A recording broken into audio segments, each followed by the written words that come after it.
Hello, I'm Caleb Silver with Hunter Engineering Company, and I'm happy to be here to represent Hunter and SEMA.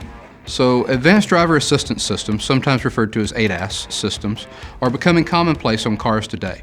These systems are no longer just on luxury vehicles or German vehicles, but they're on common cars that are in your shop every day. And as these systems become more common, we need to address how we reset those systems, recalibrate those systems, and perform commonplace repair practices in the industry, such as wheel alignment.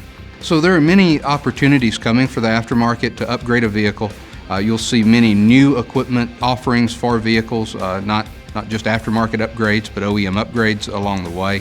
Whether it's aftermarket or OEM, these systems may require certain testing and other fixtures, mechanical fixtures, scan tools, and other devices to be sure that we can communicate with the vehicle and put the system back to OEM or manufacturer specifications prior to returning them to their customer.